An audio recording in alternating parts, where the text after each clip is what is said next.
সংসারের বিভিন্ন ক্ষেত্রে আপনি অনেক কিছুই দেখতে পাবেন, যে কোনো খেলা, কোনো নাটক দেখতে পাবেন, কেউ কোনো খেলা খেলছে তা দেখতে পাবেন, আর দর্শকগণ এই দেখে অত্যন্ত আনন্দ লাভ করেন, হাততালি দিতে থাকেন, প্রশংসা করতে থাকেন, নিজের অন্তরের উৎসাহ প্রকাশ করতে থাকেন। কি দেখে করেন? সেই সমস্ত খেলোয়াড়দের দেখে করেন যারা এই খেলাটা খেলছে, তাই না? কিন্তু অনেক সময় সেই খেলোয়াড়রা সেই খেলার আনন্দ উপভোগ করতে পারেন না, কারণ ওনারা চাপা পড়ে যান তাদের কামনার চাপে। জয় লাভ করার কামনা, প্রথম স্থান লাভ করার ইচ্ছে, প্রতিযোগিতায় সবথেকে এগিয়ে থাকার ইচ্ছে তাদেরকে এই খেলা উপভোগ করতেই দেয় না। সেই জন্য কখনো কখনো এই খেলোয়াড়দের থেকে অনেক বেশি আনন্দ উপভোগ করেন দর্শকগণ, যেখানে এই খেলাটা কিন্তু খেলছেন খেলোয়াড়রাই। আমি এটা বলছি না যে এই ইচ্ছে, এই আকাঙ্ক্ষা অনুচিত না, কিন্তু তার সাথে সেই খেলা, সেই কর্মের আনন্দ উপভোগ করাও অত্যন্ত গুরুত্বপূর্ণ। তাই সেটা উপভোগ করুন। যে উৎসাহ আপনি উপভোগ করছেন তা যাপন করা অত্যন্ত গুরুত্বপূর্ণ। দেখুন, সত্যি বলতে এটা কিন্তু আপনার অধিকারও বটে। আপনি যে কর্ম করছেন তার ফল তো আপনি অবশ্যই পাবেন। সেটা যখন আপনি পাচ্ছেন তখন আপনার তা উপভোগ করা উচিত। সেটাই করুন। জীবনে সফলতা এবং অসফলতা এরা আসা যাওয়া করতে থাকে। যখন সাফল্য আসবে তখন তা উপভোগ করুন, যখন অসফলতা আসবে তখন তার থেকে শিক্ষা লাভ করুন। সাফল্য আপনার কাছে আবার ফিরে আসবে। আর এই মন, আপনি তো জানেন, এই মন প্রসন্ন হয়ে বলবে রাধা রাধা। ভোজন, এই সংসারে যেই হোক না কেন, কোনো মানুষ হোক, কোনো প্রাণী হোক, কোনো কীট হোক বা কোনো বনস্পতি হোক, প্রত্যেকের জন্য ভোজন অতি আবশ্যক।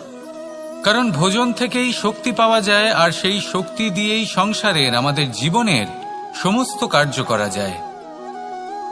এবার এমন এক ধরনের শক্তি হয় যা শীতের ঋতুতে সূর্য থেকে আমরা পেয়ে থাকি, আর আরেক ধরনের উত্তাপ হয় যা দিয়ে ভোজন রান্না করা হয়, সুস্বাদু নানান ধরনের ভোজন। এবার অত্যন্ত গুরুত্বপূর্ণ হলো যে ব্যক্তি সেই ভোজন বানাচ্ছেন তার মানসিক পরিস্থিতি, এবং সেই ব্যক্তি যিনি ভোজন গ্রহণ করছেন তার মানসিক অবস্থা। যখনই আপনি ভোজন বানাচ্ছেন তখন ভালোবাসার সাথে কাজটা করুন, ধন্যাত্মক ভাব নিয়ে, সৎ ভাবনার সাথে। কারণ আপনার এই মানসিক স্থিতি শক্তির আকারে সেই খাদ্যের সাথে মিলে মিশে যায়। আর যখনই আপনি ভোজন গ্রহণ করছেন তখন সদ্ভাবনার সাথে, প্রসন্নতার সাথে গ্রহণ করুন, ধন্যাত্মক ভাব নিয়ে। যদি আপনি প্রসন্নতার সাথে রান্না করেন, প্রসন্নতার সাথে খাদ্য গ্রহণ করেন, তাহলে আপনি প্রসন্নই থাকবেন, আর মন সুপ্রসন্ন হয়েই বলবে রাধা রাধা। কখনো কোনো চাতক পাখিকে দেখেছেন? কথায় আছে যে বছরে মাত্র একবার সে তার তৃষ্ণা মিটিয়ে থাকে, আর তাও আকাশে ভেসে থাকা মেঘের দ্বারা ঘটানো বৃষ্টির জলের ফোঁটা থেকে। আর কোথাও থেকে সে তার তৃষ্ণা পূরণ করে না। সারা বছর সে নিদারুণ গরম সহ্য করে, তীব্র শীতও সহ্য করে, শুধু এই আশা নিয়ে যে বছরে একবার অন্তত সেই মেঘের ঘন ঘটা হবে, বৃষ্টি হবে, আর সে তার তৃষ্ণা নিবারণ করবে। এটা আসলে কি? এটা আসলে বিশ্বাস। সেই বিশ্বাস যে বছরে একবার সেই মেঘ আসবে তৃষ্ণা নিবারণ করতে। যেমন দেখুন, একটা সূর্যমুখী ফুল সারা রাত অন্ধকারের সাথে যুদ্ধ করে, কারণ তার বিশ্বাস যে ভোরবেলায় সূর্য তাকে অবশ্যই দর্শন দেবেন। সেটাও বিশ্বাস ছিল যার উপর ভরসা করে মনু একটা নৌকা নিয়ে বেরিয়ে পড়েছিলেন এবং সমস্ত সৃষ্টিকে প্রলয়ের হাত থেকে বাঁচিয়েছিলেন। সেটাও ছিল ভালোবাসার প্রতি বিশ্বাস, যার উপর ভরসা করে বানর এবং ভাল্লুক সেনা নিয়ে শ্রীরাম আক্রমণ করেছিলেন সমস্ত বরদানপ্রাপ্ত অসুরগণ এবং রাক্ষসগণের লঙ্কায়, এবং জয় লাভ করেছিলেন। এই বিশ্বাসই হল এই বিশ্বের আশা। বিশ্বাস রাখুন যে আপনি হলেন সর্বশ্রেষ্ঠ এবং শুধুই নিজের কর্ম করতে থাকুন। এই বিশ্বাসের আশাই আপনাকে প্রতি মুহূর্তে বল প্রদান করবে। এ হলো আমার বিশ্বাস। আসুন আর আমার সাথে ভালোবেসে বলুন, রাধা রাধা। সৌন্দর্য। মানুষ নিজের সৌন্দর্যের বিষয়ে কতটা ভাবে, চায় যে সে সব থেকে বেশি রূপবান হবে, সব থেকে বেশি সুন্দর হবে। কিন্তু সৌন্দর্যের পরিভাষা কি তা কি সে জানে? কোনো মাকে জিজ্ঞেস করুন, ওনার জন্য সৌন্দর্যের পরিভাষা ওনার সন্তান। কোনো ভক্তকে জিজ্ঞেস করুন, ওনার জন্য সৌন্দর্যের পরিভাষা ওনার ভগবান। শ্রীরামকে জিজ্ঞেস করুন, ওনার জন্য সৌন্দর্যের পরিভাষা হল হনুমান। ভাঙা হানু, ফুলে যাওয়া মুখ, দেখতে গেলে উনি বানর, লম্বা লেজ, এত নিরীহ যে ওনাকে অমূল্য মালা দিলে সেটা ছিঁড়ে তার ভেতরে শ্রীরামকে খুঁজছিলেন। কিন্তু ওনার ভাবনা কত সুন্দর।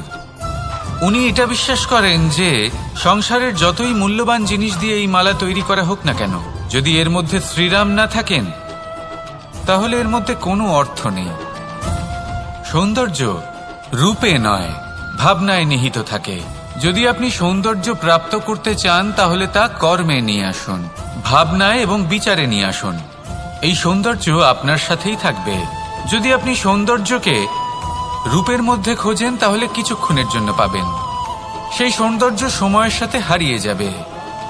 সৌন্দর্য যদি পেতে চান, খুঁজতেই চান, তাহলে হৃদয় খুঁজুন, কর্মে খুঁজুন। মন প্রসন্ন হয়ে বলবে, রাধা রাধা। ব্যায়াম, এই শব্দ আমরা সকলে শুনেছি, আর এটা সারা জীবন আমাদের সাথেই থাকে কোনো না কোনো রূপে। যখন আমরা জন্মগ্রহণ করি, চলতে শিখি, প্রথমে আমরা হামাগুড়ি দিয়ে চলি, পরে চলতে চেষ্টা করি কিন্তু পড়ে যাই। তখন আমাদের বাড়ির গুরুজনেরা আমাদের আটকান না। ওনারা মনে করেন এইভাবেই আমাদের সন্তান চলতে শিখবে, এইভাবেই তার পা আরো মজবুত হবে, যা অত্যন্ত গুরুত্বপূর্ণ। এইবার জীবনকালে যতই আমরা এগোতে থাকি, এই ব্যায়াম বিভিন্ন রূপে আমাদের সাথেই থাকে। কিন্তু আপনি কি জানেন যে এই ব্যায়ামের তাৎপর্য আসলে কি? আপনি কি জানেন এই ব্যায়ামের মর্ম আসলে কি? যখনই আমরা এই ব্যায়াম করি, আমাদের শরীরের মাংসপেশি ক্ষয় হয়। প্রথমে তা ক্ষয় হয়, তারপর আবার তা নির্মিত হয়। আরো শ্রেষ্ঠ, আরো শক্তিশালী মাংসপেশি আমরা লাভ করি। অর্থাৎ এই ব্যায়াম হলো সৃজনের বিজ্ঞান। এই ব্যায়াম আমাদের জন্য অত্যন্ত আবশ্যক। সেই জন্য জীবনে যখনই কোনো কিছু নষ্ট হয়ে যায়, চলে যায়, তখন হতাশ হয়ে পড়বেন না, তাকে পুনর্নির্মাণ করার চেষ্টা করবেন। আর এই শিক্ষা আমরা লাভ করি পাখিদের থেকে। যখনই বর্ষা হয়, ঝড় আসে, যখন পাখির বাসা ভেঙে চুরমার হয়ে যায়, তারা হার মেনে নেয় না। সে আবার অল্প অল্প করে সব খুঁজে একত্রিত করে আবার নিজের বাসা বানিয়ে তোলে, পুনরায় এক জীবনকে জন্ম দেয়, এক নতুন পরিবারকে জন্ম দেয়। তাই মনে রাখবেন, জীবনে এইভাবেই যদি আপনি নির্মাণ করতে চান, সৃজন করতে চান, তাহলে সেই নির্মাণের জন্য ভাঙনের অভিজ্ঞতা থাকা অত্যন্ত আবশ্যক। ভগ্ন বস্তুকেও সম্মান করা অত্যন্ত আবশ্যক। এই আচরণ মনে নিয়ে আসুন, মন প্রসন্ন হয়ে বলবে, রাধা রাধা। মানুষ ছোট হোক বা বড়, রাজা হোক বা দরিদ্র, সমস্ত মানুষের মধ্যে একটা সামঞ্জস্য থাকে। সমস্ত মানুষের কাছে তার প্রশংসা অত্যন্ত গুরুত্বপূর্ণ। সে খুবই প্রসন্ন হয় যদি আপনি তার প্রশংসা করেন। কিন্তু আপনি যদি তাকে এটা বলেন যে এটা তোমার ভুল ছিল, তোমার কিছু খামতি ছিল, তখন সেটা সে মানতে রাজিই থাকে না। সব মানুষ এটা শুনতে পছন্দ করে যে সে যেটা করেছে সেটাই সর্বোত্তম। এবার আমি আপনাকে একটা কথা বলি, এ হলো নিন্দা, এ হলো প্রশংসা, আর এই হলো সত্য, যা সবার থেকে উচ্চস্থানীয়। সেই জন্য মানুষ আয়না দেখে। আয়না তাকে তার সৌন্দর্য দেখায় না, তাকে দেখায় যা সত্য, যাতে মানুষ আরো সুন্দর হওয়ার চেষ্টা করতে থাকে। তাই আয়না অত্যন্ত গুরুত্বপূর্ণ সত্যকে জানার জন্য। জীবনে নিন্দুকের মাহাত্ম্য প্রশংসকের মাহাত্ম্যের থেকে অনেক বেশি। কেন? কারণ তারা আপনাকে আপনার খামতি দেখায়, আপনার ভুলগুলো বুঝিয়ে দেয়, আপনাকে একটা সুযোগ দেয় নিজেকে শুধরে নিতে, নিজেকে আরো শ্রেষ্ঠ করে তুলতে, যা প্রশংসক করতে পারে না। তাই জীবনে যদি কখনো নিন্দা করা হয়, তাকে ভালোবেসে গ্রহণ করুন, ধন্যাত্মক রূপে গ্রহণ করুন। যদি নিজেকে কোনো শিক্ষা দেওয়া সম্ভব হয় তাহলে অবশ্যই দিন। দেখবেন মন প্রসন্ন হয়ে বলবে, রাধা রাধা। গুরু, যিনি পথ দেখান, আমাদের জীবনে অত্যন্ত গুরুত্বপূর্ণ, অত্যন্ত আবশ্যক। কিন্তু কিছু মানুষ মনে করেন যে গুরুর কোনো প্রয়োজন নেই, কারণ এই সমগ্র জ্ঞান মানুষের অন্তরেই নিহিত রয়েছে।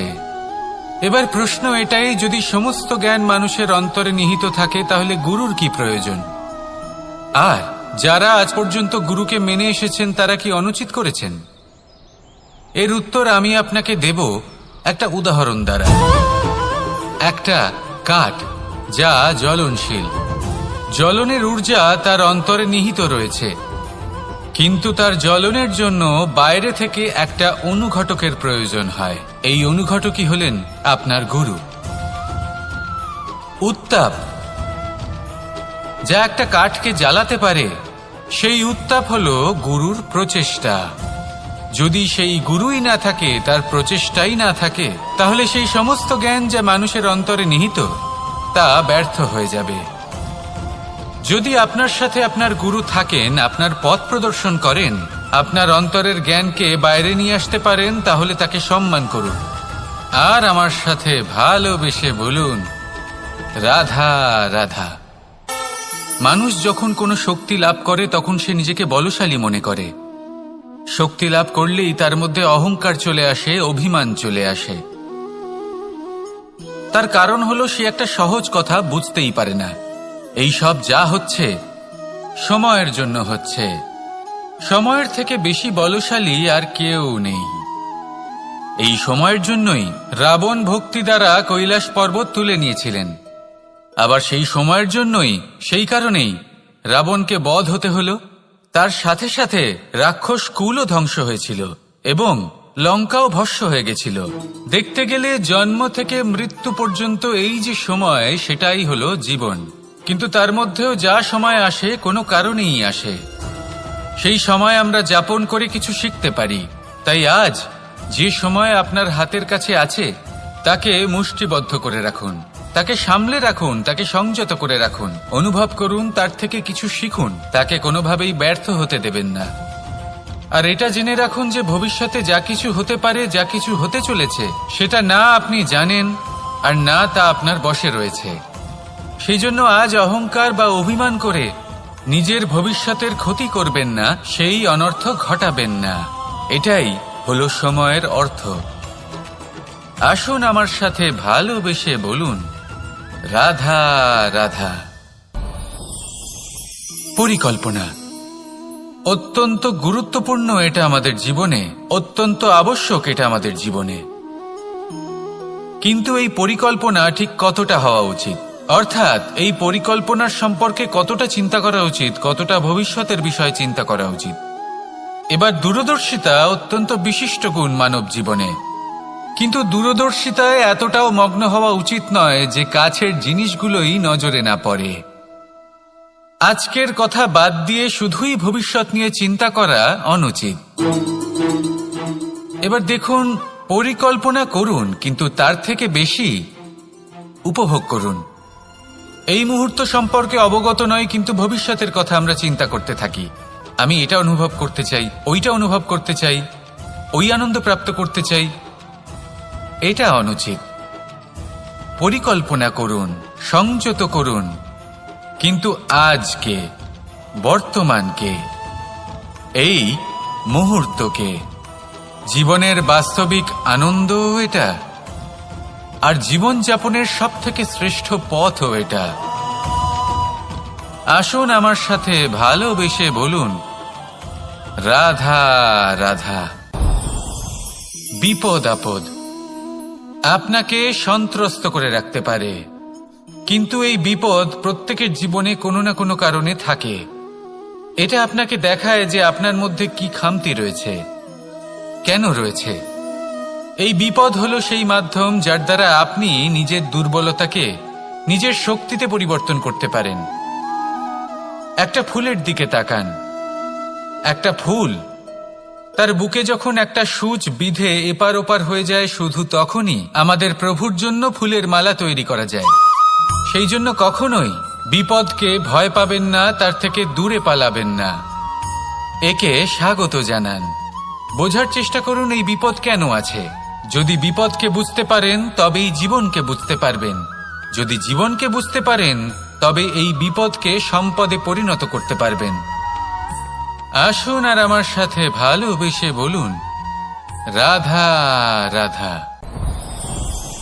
কখনো কখনো মনে এই ভাবনা আসতেই পারে যে ঈশ্বর আজ পর্যন্ত এত রূপে অবতীর্ণ হয়েছেন, এতবার এই পৃথিবীতে এসেছেন, তারপরেও এই সংসারে কোথাও না কোথাও এই পাপ বসবাস করে। এটার কারণ কি? এটার কারণ আমরা স্বয়ংই। যখন কোনো ব্যক্তি এই পৃথিবীর পথপ্রদর্শন করে, এই সংসারকে উচিত দিশা দেখায়, এই সংসারের মঙ্গল করে, আমরা সেই ব্যক্তিকে মানুষ থেকে ঈশ্বর বানিয়ে ফেলি। সেই ব্যক্তির পতন স্বয়ং আমাদের হাতেই হয়ে যায়। কারণ সেই ব্যক্তি তার শ্বাস প্রশ্বাসের জন্য হয় না। সেই ব্যক্তি হলো সেই ভাবনা যা সে এই সংসারকে প্রদান করেছে। আমরা সেই ব্যক্তির ভাবনাটারই অন্ত করে দিই। এটা উচিত নয়। আমরা ওনাকে প্রভু মেনে নিই। প্রভু মানার পর আমরা ওনার কাছে প্রার্থনা করি, হে প্রভু আমাদের সাহায্য করুন। যদি উনি প্রভুও হন, তাও উনি পৃথিবীতে এসেছেন মনুষ্য রূপে। যা কর্ম করেছেন, যা শক্তি প্রাপ্ত করেছেন, এই দেহ থেকেই প্রাপ্ত করেছেন। আপনাদের এটা বোঝানোর জন্য যে এই কাজ আপনিও করতে পারেন। যারা সৎ আত্মা থাকেন তাদের জন্য সর্বশ্রেষ্ঠ শ্রদ্ধাঞ্জলি হলো এটাই যে আপনি তাদের পদচিহ্ন অনুসরণ করে চলুন। না ওনাদের স্মরণে থাকুন, না পুষ্পের মালা ওনাদের চরণে রাখুন, বরং তাদের ভাবনাকে অনুসরণ করে সেই ভাবনা নিয়ে এগিয়ে চলুন। এটা না শুধু আপনার জন্য, বরং সমগ্র সংসারের জন্য লাভদায়ক। তাহলে এটাই করুন আর আমার সাথে ভালোবেসে বলুন, রাধা রাধা। যখন কঠোর রোদে আমাদের শরীর উত্তপ্ত হয়ে যায়, আমরা গরম অনুভব করি, তখনই যদি বর্ষা হয় আর বৃষ্টির জলের ফোঁটা আমাদের শরীরে এসে পড়ে, তখন কেমন অনুভূতি হয়? বর্ষার এই জলের ফোঁটা যখন ধরিত্রীতে পড়ে, তখন যে নাদ উৎপন্ন হয়, মনে হয় যেন এক সঙ্গীত। এমন এক সঙ্গীত যা স্থিরতার সাথে আমাদের বুঝিয়ে দেয় যে এই সূর্যের উত্তাপ, এই রোদ, তা চিরকালের জন্য থাকবে না। সূর্যের কিরণের যতই তেজ থাকুক, যখন বর্ষা আসবে এই রোদের কিরণকে শীতল করবে। সূর্যের তেজ যতই বেশি হোক না কেন, কখনো না কখনো কালো মেঘ আসবে আর সূর্যকে ঢেকে দেবে। অর্থাৎ এই প্রকৃতি আমাদের শিক্ষা দেয় যে কারোর প্রকাশ, যে কারোর মেধা চিরকাল টিকে থাকে না। এবার যদি কথা বলি অন্ধকারের বিষয়ে, তবে রাত্রির কালো অন্ধকারকে একটা জোনাকির আলো পরাজিত করে। অর্থাৎ অন্ধকারও চিরকালের জন্য বজায় থাকে না। এটা কি আমরা বুঝলাম? তবে আপনাদের দুটো সহজ প্রশ্ন করব। জীবনে যখন কিছুই আপনাদের সাথে চিরকাল থাকবে না, তাহলে অহংকার কি নিয়ে? আর জীবনে যদি প্রত্যেক দুঃখ, বিপদ, সমস্যা একটা সময়ের পর আপনাকে ছেড়ে চলে যায়, তাহলে পরাজয় মানবেন কেন? এই দুশ্চিন্তা ত্যাগ করুন, এই অহংকার ত্যাগ করুন, আসক্তি ত্যাগ করুন আর আমার সাথে ভালোবেসে বলুন, রাধা রাধা। পুরুষার্থ। শাস্ত্রে 4 ধরনের পুরুষার্থের কথা বলা হয়েছে। প্রথম হলো ধর্ম। আপনি কি জানেন এই ধর্ম আসলে কি? আপনার কি মনে হয় ধর্ম আসলে কি? কোনো বিশেষ ঈশ্বরকে মানাই কি ধর্ম বলা হয়? নাকি কোনো বিশেষ রীতি পালন করাই হলো ধর্ম? নাকি কোনো বিশেষ সাহিত্যকে সর্বশ্রেষ্ঠ মনে করাই হলো ধর্ম? না, ধর্ম হলো সেটা যাকে ধারণ করা যেতে পারে। আর ধারণ শুধু সেটাই করা যায় যা পবিত্র। পবিত্র শুধু তাকেই বলা হয় যা নিঃস্বার্থ, যার মধ্যে শাসন করার কোনো ইচ্ছে নেই, যা সরলভাবেই প্রবাহমান, জল এবং বায়ুর মতো।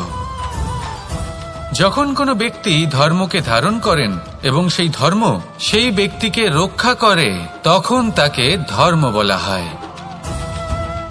ধর্ম যা রক্ষা করে অহংকার থেকে, খারাপ চিন্তার হাত থেকে। সেই জন্য পুরুষার্থ গড়ে তোলার আগে, ধর্ম পালন করার আগে ধর্মের প্রকৃত অর্থ কি সেটা বুঝে নিন। এটা জেনে রাখুন যে সমস্ত ধর্মের আধার, সমস্ত ধর্মের ভিত শুধুমাত্র ভালোবাসা। আসুন আর এই ভালোবাসার সাথেই বলুন রাধা রাধা। অর্থ, দ্বিতীয় পুরুষার্থ। এই অর্থ বলতে বেশিরভাগ মানুষই ধন মনে করেন, কিন্তু যদি অর্থের তাৎপর্য শুধুমাত্র ধন হয় তাহলে তা কিন্তু অত্যন্ত অনর্থকারী। তাহলে অর্থের অর্থ কি? অর্থ সেটাই যা আমাদের জীবনের জন্য প্রয়োজনীয়, যা আমাদের সুখ দান করে, শান্তি প্রদান করে, কারণ সেটাই সবথেকে মূল্যবান। মাতা পিতা, বন্ধু, আত্মীয় স্বজন, গুণ, পুণ্য, জ্ঞান, এই সব কিছু মিলে অর্থ তৈরি হয়। আর সঠিকভাবে বলতে গেলে এটাই কিন্তু জীবনের আসল অর্থ। তাহলে আসুন আমার সাথে ভালোবেসে বলুন রাধা রাধা। এই সংসারে যখনই পাপের ঘোড়া পূর্ণ হয় তখন ঈশ্বর অবতীর্ণ হন। দেখুন, যে ব্যক্তি পাপের সাথে লড়াই করে সবাই তাকে ঈশ্বর মনে করেন। এখানে বিষয় হলো সাহসের, বিষয় হলো লড়াইয়ের।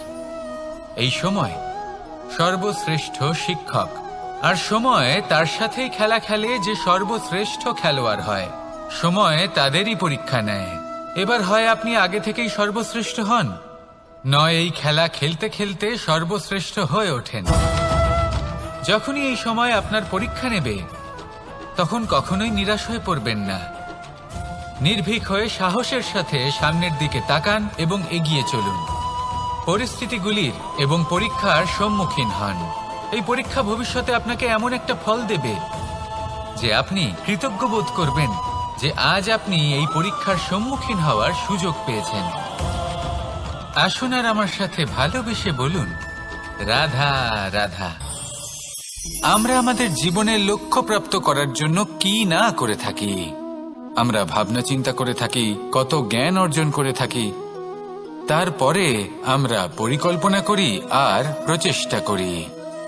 এবার প্রথম চেষ্টাতেই সাফল্য লাভ করব সেটা নাও হতে পারে, বরং ইতিহাস সাক্ষী যে প্রথমবার প্রচেষ্টা করে সাফল্য লাভ করার সম্ভাবনা অত্যন্ত কম। আর যে কোনো সফল ব্যক্তিকে দেখুন, আপনি বুঝবেন সেই ব্যক্তি বারবার প্রচেষ্টা করে, চেষ্টা করা থামায় না, তবেই সেই ব্যক্তি একদিন সাফল্য লাভ করেন। সেই জন্য আপনিও প্রচেষ্টা করা কখনো বন্ধ করবেন না, করতেই থাকুন। যখন আপনি প্রথমবার প্রচেষ্টা করেন তখন আপনি একা থাকেন, কিন্তু যখন আপনি দ্বিতীয়বার প্রচেষ্টা করেন তখন আপনার সাথে কিছু বিগত প্রচেষ্টার অভিজ্ঞতা থাকে। চেষ্টা করতে থাকুন, সাফল্য আপনার কাছে আসতেই চলেছে। আসুন আমার সাথে ভালোবেসে বলুন রাধা রাধা। আমাদের সকলের জীবনে একটা লক্ষ্য থাকে যেটা আমরা লাভ করতে চাই। ঠিক যেন একটা প্রতিস্পর্ধা বিদ্যমান যে কে সব থেকে আগে নিজের লক্ষ্যে পৌঁছতে পারবে। আর সেই জন্য আমরা সকলেই খুব তাড়াতাড়ি এগোতে চেষ্টা করি, বড় এবং দীর্ঘ পদক্ষেপ ফেলি যাতে তাড়াতাড়ি নিজের লক্ষ্যে পৌঁছতে পারি। কিন্তু এক অত্যন্ত গুরুত্বপূর্ণ বিষয় আছে। সবসময় লক্ষ্য সামনে থাকবে না, কখনো কখনো তা খুঁজতে হয়। এই যাত্রা খুব কঠিন হতে পারে, আর ঠিক এই কারণেই সবসময় দ্রুত গতিতে চলা বা তাড়াতাড়ি পথে চলা সেটা আবশ্যক নয়। তার থেকেও বেশি গুরুত্বপূর্ণ হলো ভেবেচিন্তে তারপর পথ চলা। যদি ভেবেচিন্তে পদক্ষেপ ফেলেন, চলতে পারেন, তাহলে সেটাই সর্বশ্রেষ্ঠ পদক্ষেপ। কখন কোন দিকে যেতে হবে, কখন কোথায় দিক পাল্টানো যাবে না, কখন গতি বেশি রাখতে হবে, কখন কম, কখন থামবো, কখন চলবো, এই সব কিছুর বিষয়ে জ্ঞান অত্যন্ত গুরুত্বপূর্ণ এবং ভেবে চিন্তে চলতেই হবে। সেই জন্য শুধু তীব্র গতিতে সামনে এগোলে চলবে না, ভাবনা চিন্তা করে এগোতে হবে। আসুন আমার সাথে ভালোবেসে বলুন, রাধা রাধা। মানুষ বলে থাকেন যে জীবনে সময়ের পূর্বে এবং ভাগ্যের থেকে বেশি কিছুই পাওয়া যায় না। এটা যার যার নিজের বক্তব্য। আমি বলবো এই সময় আসলে কি? এই সময় হলো যাতে যুগ যুগান্তর নিহিত আছে, যার মধ্যে দিন আছে, মাস আছে, বছর আছে, ঠিক কিনা? বাস্তবে আপনার কাছে সময় কতটা আছে যা আপনি সদ্ব্যবহার করতে পারেন? তখন থেকে আছে যখন থেকে আপনি নিজেকে বুঝতে শুরু করেন, ততক্ষণ আছে যতক্ষণ না আপনি এই সংসার ছেড়ে চলে যাচ্ছেন। শুধু এটুকু সময় আছে আপনার কাছে। আর যদি ভাগ্যের কথা বলা হয়, তাহলে ভাগ্য হলো সেই পরিস্থিতি যখন মানুষ নিজেকে সময়ের হাতে সমর্পণ করে দেন, তাকে ভাগ্য বলে। অর্থাৎ আপনি জীবনে পরিশ্রম করেছেন, বিপদের সম্মুখীন হয়েছেন, সামনে এগিয়ে গেছেন, কোথাও পৌঁছে গেছেন, এবং তখন আপনার মনে হলো যে ব্যাস এখানেই থেমে যাওয়া উচিত। তাহলে সেটাই হবে আপনার ভাগ্য। যদি ভাগ্যের কথা বলা হয়, তাহলে বলবো সত্যবানের ভাগ্যে মৃত্যু লেখা ছিল, কিন্তু সাবিত্রীর কর্ম তাকে পুনর্জীবিত করে তুলেছিল। অর্থাৎ এই ভাগ্য বদল করা সম্ভব কর্ম এবং পরিশ্রমের দ্বারা। ভেবে দেখুন, রাবণ মাতা সীতাকে হরণ করেছিল। যদি শ্রীরাম সেটাকে ভাগ্য বলে মেনে নিতেন, তাহলে কখনো ভাগ্য বিধাতা হয়ে উঠতে পারতেন না। ভাগ্য হলো একটা বাঁধন যেটাকে ভেঙে ফেলা খুব প্রয়োজনীয়। নিজের লক্ষ্যের কাছে পৌঁছতে হবে। হতেই পারে এই লক্ষ্য হলো পরমাত্মার কাছে পৌঁছে যাওয়া। আপনি যদি পরমাত্মার কাছে পৌঁছতে নাও পারেন, তাও সেই পথে কিছুটা অগ্রসর হতে পারছেন, তাই না? তাহলে ভাগ্যের এই বাঁধন ভেঙে ফেলুন, নিজের কর্মের দ্বারা নিজের প্রারব্ধ গড়ে তুলুন এবং আমার সাথে ভালোবেসে বলুন, রাধা রাধা। এটা কোনো এক সময়ের কথা। একটি শেয়াল ভুলবশত একটি নগরীতে প্রবেশ করে এবং সে সেখানে হঠাৎ ধোপাদের পাড়ায় প্রবেশ করে। নীল রং গোলা জলে পড়ে যায়। কোনো ক্রমে পালিয়ে পালিয়ে আবার সে বনে ফিরে আসে। অন্য সব প্রাণীরা ওকে দেখে আর ভয়ভীত হয়ে পড়ে। তখন সেই শেয়াল ফোন দিয়ে এটে সবাইকে বলল যে আমি হলাম দেবদূত আর তোমাদের সকলকে রক্ষা করতে এসেছি। সবাই ওর কথা মেনেও নিল। প্রত্যেক দিন ওকে ধনধান্য খাবার এইসব প্রদান করতে লাগলো। তারপরে এমন একটি রাত এলো যেদিন দূরে কোথাও কিছু শেয়ালের দল তাকে ডাকতে শুরু করলো। আর তখন এই শেয়াল নিজেকে আটকেই রাখতে পারল না। সেও ঠিক শেয়ালের মতোই ডাকতে শুরু করলো। সকলে সেটা শুনতেও পেলেন এবং সকলে এটা বুঝতেও পেরে গেলেন যে এ হলো একটা ভণ্ড। সেই জন্য জীবনে কখনো ছলনা করবেন না। তাকে আপনি যতই লুকোনোর চেষ্টা করুন না কেন, সেটা অবশ্যই একদিন সামনে চলে আসবে। আর তার থেকেও বড় শিক্ষা হলো এটা যে কারোর জীবনে সম্পত্তি, ধন ধান্য এসব চলে আসাতে তার বুদ্ধির বৃদ্ধি ঘটে না, তার ব্যবহার শুভ হয় না। এটা তখন হয় যখন সেই ব্যক্তি সেটা নিজে পেতে চায়, তার জন্য ভাবনা চিন্তা করে, কর্ম করতে থাকে। আর যখন একজন ব্যক্তি নিজের বুদ্ধি এবং ব্যবহার উন্নত এবং শ্রেষ্ঠ করে তুলতে পারেন, তখন তিনি নির্ধন হয়েও ধন অর্জন করতে পারেন। ঠিক পদ্মফুলের মতো। একটি পদ্মফুল কিন্তু জন্ম নেয় পাকের মধ্যে। তারপরেও এই পদ্মফুল দেবতাদের প্রসাধনের অঙ্গ হয়ে ওঠে। আসুন আর আমার সাথে ভালোবেসে বলুন, রাধা রাধা।